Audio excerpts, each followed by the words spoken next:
Fala meu amigo, fala minha amiga, em especial você, aluno do segundo ano do ensino médio regular do estado de Minas Gerais. Eu, professor Matheus, professor de História, mais uma vez venho aqui com vocês para que a gente possa trabalhar juntos com a resolução do PET.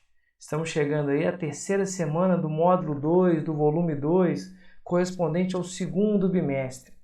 Esse PET que nos foi ofertado pela Secretaria de Educação do Estado de Minas Gerais trabalha com vocês hoje o seguinte, para a gente tentar entender os impactos políticos provocados pela transferência da corte portuguesa para o Brasil. Ou seja, no português claro, para a gente poder resumir, eu estou falando aqui sobre o período joanino, quando Dom João VI e toda a família real portuguesa, os caras transferem a corte de Portugal para o Brasil, fugindo de Napoleão Bonaparte. Ainda bem que nós vimos essa temática no nosso último encontro. Mas antes de eu começar a falar sobre essa pendência toda, vou apresentar para vocês, galera, o Projeto Escola Online. O Projeto Escola Online, no qual eu faço parte, e um grupo de outros professores, é um projeto onde você vai encontrar em várias mídias sociais, como é o caso, por exemplo, no Facebook, como é o caso do Twitter. Você vai encontrar informações lá no nosso WhatsApp também.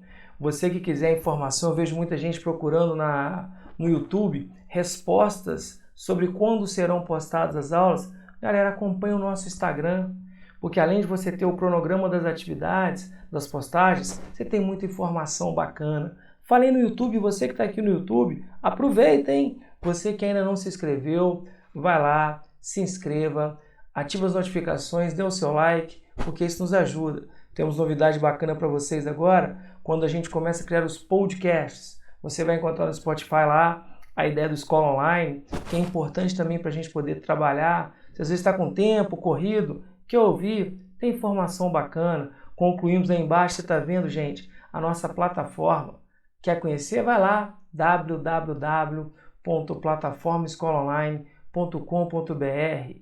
E galera, a gente está lançando aí, você, aluno do segundo ano, que quer de repente fazer um Enem como treineiro, estamos lançando um projeto, o projeto Eu Não Erro Mais, onde você vai encontrar semanalmente aulas ao vivo completamente gratuitas, para a gente começar a preparar você para a sua porta de entrada à universidade. E em paralelo a isso, estamos trabalhando também com o nosso projeto Redação Online, onde você pode assistir semanalmente, às quartas-feiras, lives, onde a professora Daiane e o professor Genival vão estar convidando pessoas de várias áreas para desenvolverem temas possíveis cobrados em redação.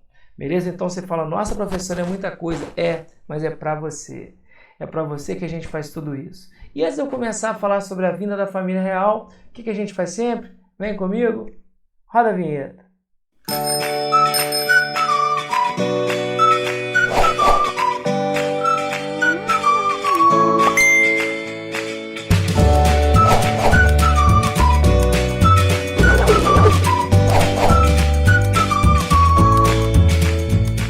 Bacana, né? Então vamos começar a trabalhar.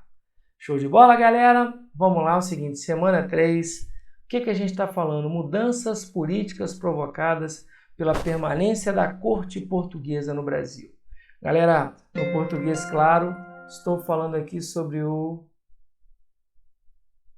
período joanino, período que a família real portuguesa, liderados por Dom João, vem para o Brasil fugindo de Napoleão Bonaparte. Beleza, galera? Os caras vão fugir, vão meter o pé oficialmente em 1821. O que é isso? Quais são as mudanças? Vamos lá, galera. Assim que a corte portuguesa deixou Lisboa em novembro de 1807, rumo ao Brasil, Portugal passou a ser governado por um conselho de regência, liderado pelo Marechal Beresford, inglês. A guerra entre Portugal e a França iniciou-se em solo português e só em 1808 as tropas francesas foram vencidas por militares portugueses e ingleses e obrigadas a se retirar de Portugal. Beresford, então, quem é o Beresford? É um militar inglês, assume o comando do exército português. Os principais postos militares de Portugal passaram a ser ocupados por ingleses, o que causou grande insatisfação entre os oficiais portugueses. Beleza? Então olha só, olha o problema. Um inglês assumindo o comando do exército português. Primeira treta, primeiro problema. Tá? Então você tem aí, galera, o nosso Lord Beresford. Além do fato de serem governados por ingleses, enquanto a família real portuguesa estava no Brasil, porque imagina, você já acorda bolado ao saber que seu governo e toda a família real haviam metido o pé com medo de Napoleão. Portugal, que ficara sem governo, tem agora o inglês. Você fala, poxa, o meu rei português foge por causa de um francês e quem assume o problema é o inglês. Você fala, é muito para minha cabecinha. Enquanto a família estava aqui, os comerciantes portugueses ficaram insatisfeitos com a abertura dos portos. Lembra aquela primeira decisão, quando Portugal estaria abrindo os portos às nações amigas? E o que a gente falou? Onde eu leio nações amigas, eu leio Inglaterra. Tá? E os comerciantes ficaram bolados por quê? Porque em 28 de janeiro de 1808, tá? A família real chega aqui ainda em Salvador, os caras decretam a abertura. E a gente falou sobre as tarifas, como que a Inglaterra tinha benefício. Então isso acabava prejudicando os comerciantes portugueses, ao de certa forma dar privilégio para os comerciantes ingleses. Show de bola? Vamos lá? Então é o seguinte, moçada. A queda definitiva do Império de Napoleão Bonaparte só aconteceria em 18 de junho de 1815. Porque quando você fala do período napoleônico, vai de 1799 até 1815. Quando ele vai ficar famoso em perder na Bélgica a famosa Batalha de Waterloo. Brinquei com vocês e eu sei que você está ensaiando em casa. Você no TikTok, seu TikToker de plantão, faça para mim a posição que Napoleão perdeu a guerra. Então, quer dizer, você perde na Bélgica para tropas inglesas. Ao contrário do que imaginavam os portugueses residentes em Portugal, a família real portuguesa estava mais interessada em melhorar a cidade do Rio de Janeiro do que voltar para Lisboa. Por quê? Quando eles vieram, muitos vieram contrariados, mas depois eles entenderam que a principal fonte de renda de Portugal era o Brasil. Então, já que eles estavam aqui, a gente até brincou na nossa última aula, no quinto dos infernos, e já que me acostumei, é melhor transformar essa minha nova casa em algo mais aprazível. E aí a galera de Portugal fala, poxa, o Napoleão já não está mais no poder e o rei não quer voltar para Portugal, ou seja, Portugal ainda continua sendo governado por um inglês, então isso gerou um descontentamento muito grande, tá? Então começam as pressões portuguesas para a volta. O príncipe regente Dom João responde transformando o Rio na capital do Império Colonial Português, com assinatura em 16 de dezembro de 1815, do decreto que elevou o Brasil a Reino Unido de Portugal e Algarves, que é a região sul de Portugal. Dessa forma, juridicamente, o Brasil deixava de ser uma simples colônia de Portugal. Então, olha que loucura, moçada, você transforma o Rio. Lisboa não é a sede, o Rio se torna a sede, porque é onde estava a família real. Então o Brasil ele é elevado à condição de colônia para Reino Unido. Na prática não muda muita coisa, juridicamente falando. Também foi uma estratégia que Portugal usa, porque vocês vão lembrar que nesse período aí está rolando o Congresso de Viena. E para participar do Congresso de Viena, os reis devem ter o quê? Devem estar vivendo sobre as capitais do Império. Então, como o rei de Portugal estava no Brasil, eu transfiro a capital de Lisboa para o Rio, e aí eu não tiro do rei a ideia de estar habitando a capital dentro de um império. Beleza? Então, olha só. Após a morte da rainha de Portugal, Dona Maria I, conhecida como Dona Maria a Louca. Beleza, galera? Essa aqui é a famosa Dona Maria a Louca.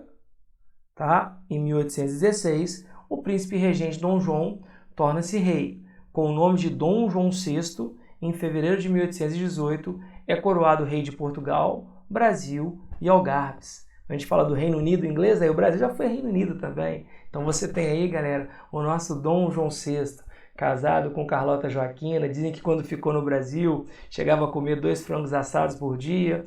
Uma novela, uma figura, tá? Muito controversa. Mas vamos lá, galera. Então é o seguinte, a permanência da corte no Rio de Janeiro gerou para os cofres públicos enormes despesas extras pagas com a criação de novos impostos, que é um brasileiro, você sabe, né? O governo gasta e quem paga a conta, para não perder o hábito, é o Brasil, com aumento de impostos. Olha o preço da carne, olha o preço da gasolina, tá tudo subindo, só não sobe o salário. Inclusive com a criação de uma taxa anual destinada à reconstrução de Portugal após a expulsão dos franceses. Olha que doideira, a gente pagava uma taxa extra para reconstruir Portugal, quer dizer, o brasileiro paga a taxa para reconstruir Portugal depois que os franceses de lá foram expulsos com a derrota de Napoleão. Então isso deixava a galera bolada. Isso gerou insatisfação entre os colonos. Uma região do Brasil que se revoltou em 1817 foi Pernambuco. Então lembrando que nós já tínhamos tido a Inconfidência Mineira, que também pode ser chamada de Conjuração Mineira. Nós já tínhamos tido aqui a Conjuração Baiana, também chamada de Revolta dos Alfaiates. Pouco se fala, mas nós tivemos também a Conjuração Carioca. Então são os chamados movimentos separatistas, movimentos com projeto. Mesmo que a Conjuração Mineira e a Conjuração Baiana não tenham saído do papel, eles falavam do projeto de independência. E em Pernambuco também surge essa ideia, que era uma região produtora de açúcar. Todo mundo sabe que Pernambuco já foi a maior produtora de cana, já foi a região mais rica do Brasil. E nessa época a galera ficou indignada com esses gastos todos. O movimento se espalhou por Alagoas, Paraíba, Rio Grande do Norte e parte do Ceará. Então várias províncias do Nordeste não ficaram confortáveis nem um pouco com a vinda da família real e todos os gastos que aqui eram cobrados. Então, qual era a lógica? É um movimento que tinha um caráter republicano, ou seja, que queria transformar o Brasil em uma república. Então, qual que é a lógica? Me livrar de Portugal e criarmos uma república. E separatista. O que é a ideia de separatista? Eu quero me separar. Ou seja, eu quero ficar independente. Então, essa é a ideia. A elite agrária local estava extremamente satisfeita com os prejuízos provocados por uma seca que nós tivemos em 1816, o que provocou a queda da produção do açúcar. Além disso, a queda dos preços do açúcar e do algodão no mercado internacional e a constante elevação dos preços dos escravizados. Ou seja, eu estou com dificuldade em relação à minha riqueza, que já não estava muito bem, estou com dificuldade em obter escravo, que está caro, ainda estou tendo que conviver com esses impostos. Então a Revolução Pernambucana, galera, olha só, é um movimento que vem falar também, é o único daqueles que eu falei, Conjuração Mineira, Conjuração Carioca, Conjuração Baiana, o único deles que consegue ir às ruas foi a Revolução Pernambucana, que falava publicamente em separar o Brasil de Portugal e implantarmos aqui uma república, ok? Os revoltosos chegaram a organizar um governo provisório e a convocar uma Assembleia Constituinte, ou seja, criar leis próprias desvinculantes de Portugal. Entre eles, havia divergências quanto à manutenção do trabalho escravo. Por quê? Porque vocês sabem que a Inconfidência Mineira ela era contra a abolição, porque a maioria era da elite. A Conjuração Baiana era favorável, porque eu tive a participação de populares. Aqui você não tem um consenso. Alguns falavam de libertar os escravos, alguns proprietários de escravos não queriam perder mão de obra, tá? Então havia esse problema. Para dirimir, para resolver essas divergências, o governo provisório, aquele governo proclamado por eles, proclamou a abolição lenta, regular e legal, ou seja, uma coisa de cada vez, mas quem sabe a abolição será implantada. A repressão do movimento foi organizada na Bahia e no Rio de Janeiro. Os rebeldes permaneceram no poder por 75 dias. Então, quer dizer, o movimento foi para as ruas e os caras tomaram cidades. E no dia 6 de março, de 6 de março a 19 de maio de 1817, quando finalmente foram vencidos. Tá? Então há um conflito com tropas portuguesas e a Revolução Pernambucana acaba sendo derrotada. Beleza? Então olha só. Responda as questões sobre o texto. Como ficou Portugal enquanto a corte portuguesa permaneceu no Brasil? Galera, como eu falei, a gente trabalha aqui com sugestão de resposta. Então, dela você pode criar a sua. Gente, por exemplo, a galera de Portugal ficou satisfeito com a vinda da família real para cá?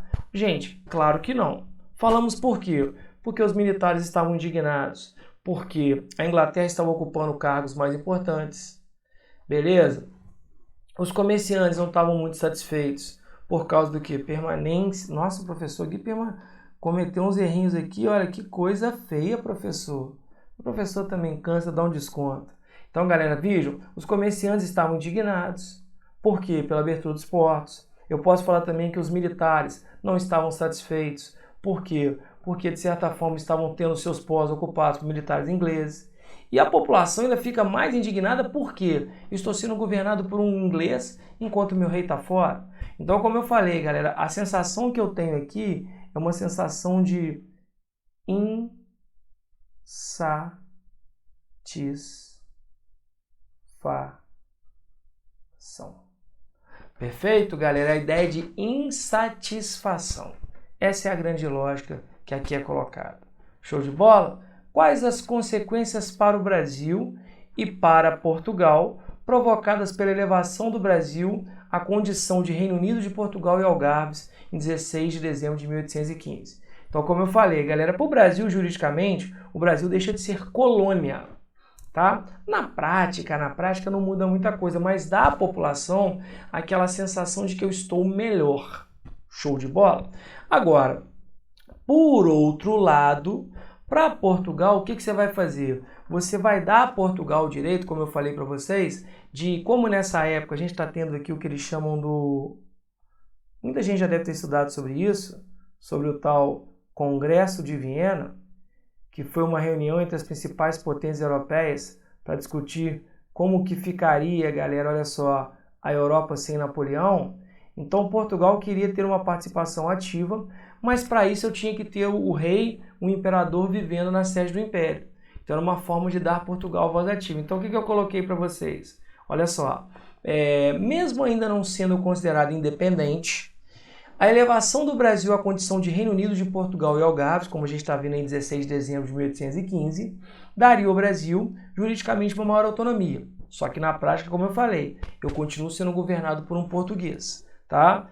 E essa medida também ajudou Portugal, que como a gente falou, em função do Congresso de Viena, Portugal teria direito à representatividade.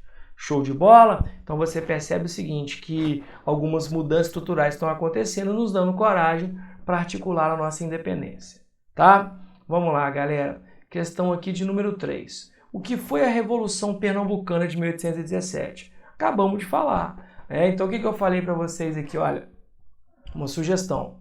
Foi um movimento de caráter separatista. O que é isso? Queria separar o Brasil de Portugal. Logo, eu quero a minha independência.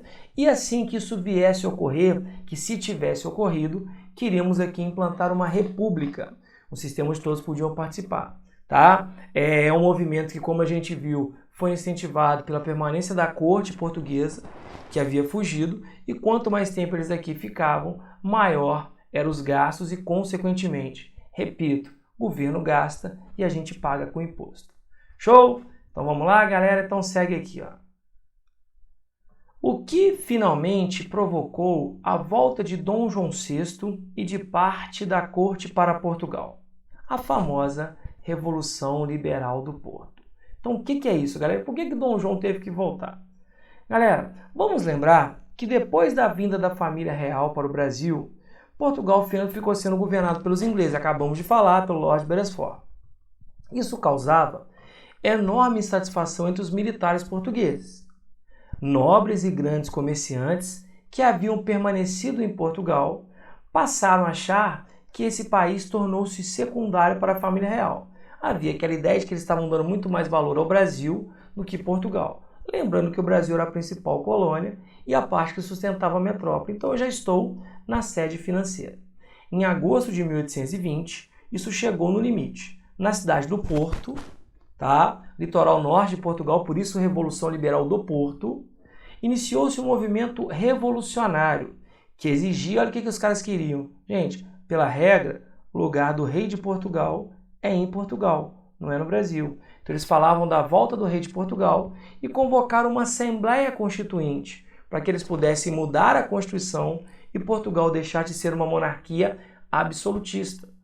Porque enquanto for monarquia absolutista, a vontade do rei é que prevalece. Então eles queriam uma nova Constituição, ou melhor, criar uma Constituição que viesse limitar o poder do rei. Tá? Com a aprovação da sociedade, formou-se um governo provisório que convocou as cortes. Presta atenção você, porque são essas cortes, ou seja, o parlamento português, em sua maioria composto por burgueses, que seguiu o modelo do liberalismo político, convocado pelo povo e não pelo rei, e sem sistema de votação baseado na divisão da sociedade em estamento. ou seja, aquela coisa da época medieval, lembra? Clero, nobres e populares, para dar início à elaboração da Constituição. Então o que eles queriam? Juntou a galera, alegando o seguinte, olha, rei de Portugal, se você não quiser voltar para cá e mudar o sistema, você fica no Brasil e a gente escolhe um novo rei. Então Portugal falou assim, poxa, o Dom João ficou bolado, ele falou, se eu ficar aqui, eu vou perder o direito sobre Portugal. Mas se ele voltasse para Portugal, ele poderia perder o direito sobre o Brasil. E aí o que ele vai fazer, galera? Diante da pressão, e como a gente está vendo, que era contra o absolutismo monárquico e a favor da volta, tá, ao Brasil, para que o Brasil virasse uma simples colônia, porque se o Brasil virar colônia, todo o dinheiro oficialmente vai para a sua metrópole. Show de bola, galera? Então o que aconteceu? Essa pressão vai fazer com que o Dom João então acabe cedendo, dizem que time pequeno não aguenta a pressão, então ele acaba voltando para Portugal, para não perder o trono, e aí é o seguinte, ele volta com parte da sua família e parte da nobreza, ou seja, a corte que havia vindo fugida para cá, regressa em 1821. Só que para o Brasil não ficar sem ninguém, o que ele faz? Ele deixa seu filho mais velho, Dom Pedro, por nós conhecidos por Dom Pedro I. Então aquela história, você fala, fica filho, porque entre deixar um brasileiro e você, fique você aí, tá? E aí você percebe o seguinte, galera, só que a mulherada quando pensa em Dom Pedro vai ver quem? Vê o Caio Castro, tá? Você vai lembrar muito dele, mas esse aqui é o Dom Pedro, viu, gente? Não se assustem, esse é o nosso Dom Pedro. Era um perigo, era um terror, beleza? Discutia-se a subordinação das províncias brasileiras diretamente às cortes de Lisboa e não a Dom Pedro. As cortes, agora que eu estou vendo aqui o texto de vocês, está sem lá alguns errinhos normais, né? As cortes passaram a exigir a volta do príncipe para Portugal. Enquanto isso, no Rio de Janeiro, os homens da elite, nascidos no Brasil e em Portugal, beneficiados com as mudanças econômicas proporcionadas pela elevação do Brasil à condição de Reino Unido, opunham-se à subordinação às cortes. Eles falavam, não, nós não queremos nos submeter às cortes portuguesas. A ameaça de recolonizar, ou seja, o Brasil deixar de ser Reino Unido e voltar, regredir à condição de colônia, contribuiu para que a classe política do Brasil, composta pela elite, ou seja, aí você percebe basicamente que quem está fechado com Dom Pedro aqui é uma elite, tá?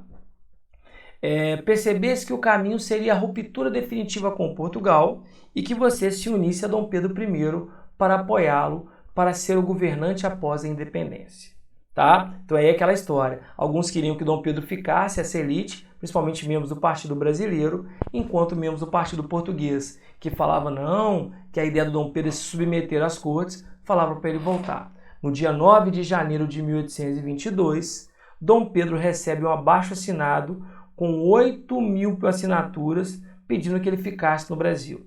Decidido a ficar, ordenou que nenhuma ordem vinda das cortes portuguesas poderia ser cumprida, mais um errinho aqui, tá? Sem a sua autorização. Então, galera, alguns errinhos básicos que o Pet vem cometendo, gente, presta atenção. E aí, aquela história, então ele ficou e falou, olha, não, só que ficar por ficar, eu não quero, parece música sertaneja. Então ele falou, olha, não só vou ficar, lembra do dia do fico? Em janeiro de 1822, se é para o bem geral de todos e felicidade da nação, diga ao povo que fico. Só que ficar por ficar eu não quero. Então ele falou, eu quero ficar, mas eu quero ter poder. E foi em março que ele vai decidir pelo cumpra-se. Toda medida só seria cumprida se ele quisesse. Ok? Então você fala, caramba, vida louca. Não é bem assim, mas vamos lá. Galera, então é o seguinte, em viagem para a província de São Paulo, para obter apoio, quando estava com as suas tropas às margens do riacho Ipiranga, Dom Pedro recebeu um comunicado por escrito das cortes de Lisboa, revogando os decretos do príncipe e exigindo o seu retorno imediato para Portugal. Dom Pedro não viu outra saída a não ser proclamar a independência. Era 7 de setembro de 1822. Então ele estava numa viagem, recebe a ideia e fala, não vou me submeter às cortes. E aí, gente, depois de guerras de independência que duraram 3 anos, agora o triste é contar para vocês o seguinte, que essas guerras não partiram do brasileiro contra o português, e sim de portugueses que aqui estavam, que não queriam aceitar a independência. Gente, que vergonha. Várias províncias, como é o caso da Bahia, do Rio Grande do Sul, no caso, não queriam aceitar a nossa libertação. tá? Então, o que aconteceu? Tivemos as guerras do português contra o brasileiro, não o contrário.